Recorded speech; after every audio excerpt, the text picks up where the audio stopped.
Thank you. Good day, ladies and gentlemen, class, Dr. Campbell, and audience of YouTube.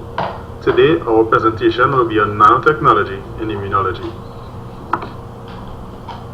What is nanotechnology?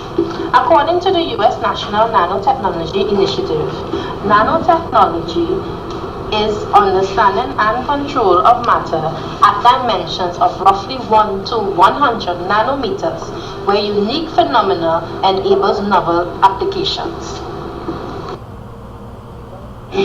Now we will look at a brief history on nanotechnology. In 1959, Dr. Richard Feynman provided the first inspiration for nanotechnology. His lecture was based on "There is plenty of room at the bottom," which he described as there is plenty of room by decreasing the size of things in a practical way. He said that the ability to manipulate individual atoms and molecules by using one set of precise tools to build and operate another proportionally smaller set. In 1974, the term nanotechnology first derived by a Japanese scientist, Dr. N. Taniguchi, who described nanotechnology as the process of separation, consolidation, and deformation of material by one atom or one molecule. Later, in 1981, the invention of the scanning tunneling microscope by nanocrystalline and semiconducting quantum dots in a glass tube. Discovery of fullerenes was named after Buckinghamshire Fuller. It is a hollow spherical ellipsoid or tube of carbon, which is similar to graphite, but it is in a pentagonal ring, which prevents it from becoming planar, and it gives it different shapes. One of the fullerenes are spherical and another is cylindrical. Spherical fullerenes, or also known as buckyball, is made up of carbon-60. It resembles a soccer ball in the shape and it composed entirely of carbon. While spherical fullerenes, also known as bucky tubes, and recently bucky egg was also discovered. In 1986, atomic force microscope was first discovered, which is able to view, measure, and manipulate materials to nanometer size.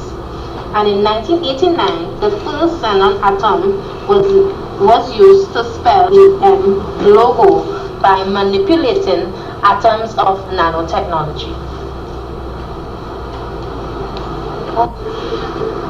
In the 1990s, there was a boom in nanotechnology.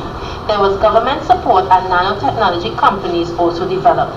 Through 1990 to 1993, the nanostructural catalyst material was used for crude oil refining. In 1999 to early 2000, nanotechnology began appearing in the marketplace, such as in flying straight golf balls and dent and scratch resistant automobile bumpers.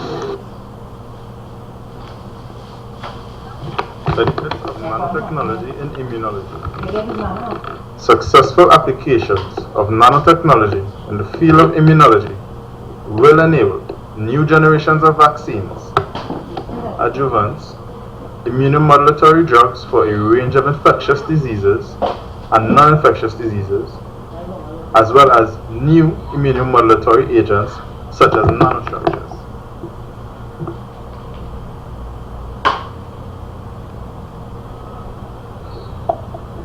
Here we see some examples of nano devices that can be commonly used in immunology.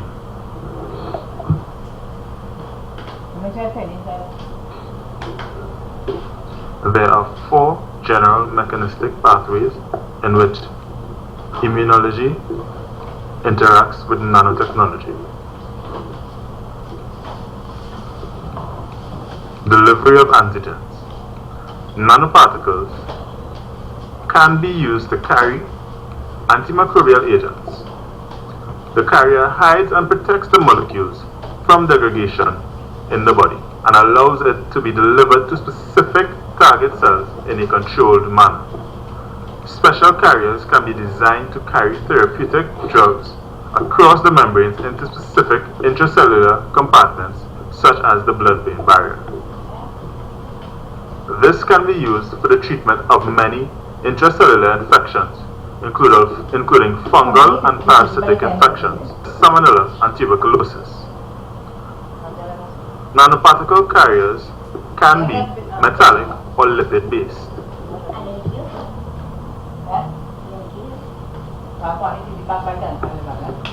Depot effect. Nanoemulsions are oil and water droplets. They are high in energy, thermodynamically driven to fuse with lipid-containing organisms.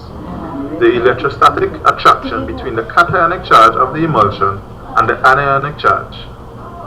When fusion occurs, the active ingredients inside the particle and the energy released in the fusion process destabilizes the lipid membrane, resulting in cell lysis and death.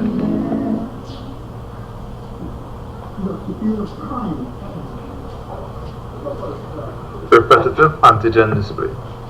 The spatial organization of the antigen on the particle surface facilitates B receptor co-aggression, triggering an activation, thereby producing high affinity antibodies.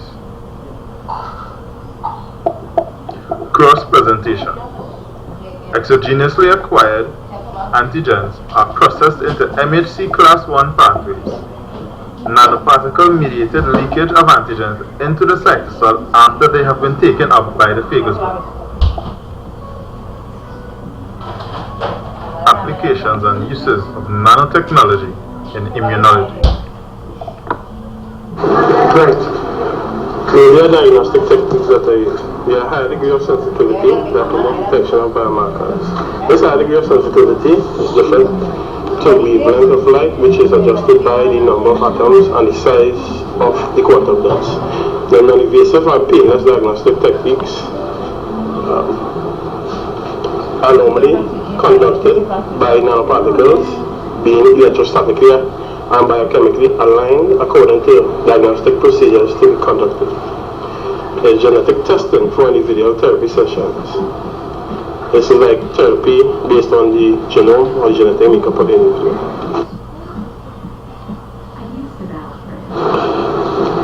Targeted drugs. The nanoparticles containing drugs are coated with targeted agents, example conjugated antibodies.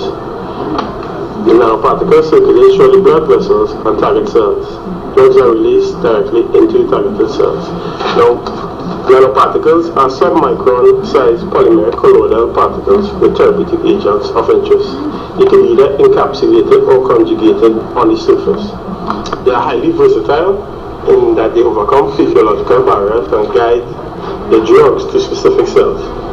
They control release patterns of drugs and drug levels for a long time.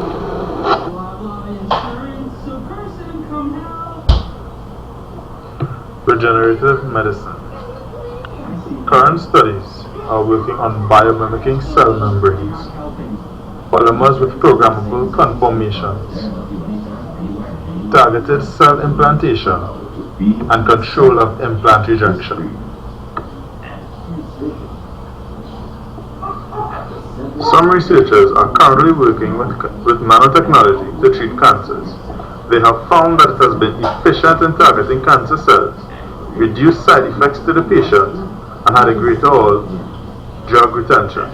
Current research is emphasizing on siRNA and penetrating peptides, doxorubicin delivery, and nanomaterial drug combination.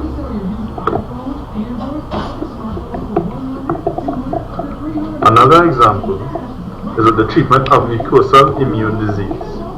They have found that it has been an efficient drug targeting system, reducing side effects and optimizing the concentration of drugs used. Current research is emphasizing on biodegradation and biocompatibility of materials that are capable of transporting anti-inflammatories, nucleic acids, and other biomaterials.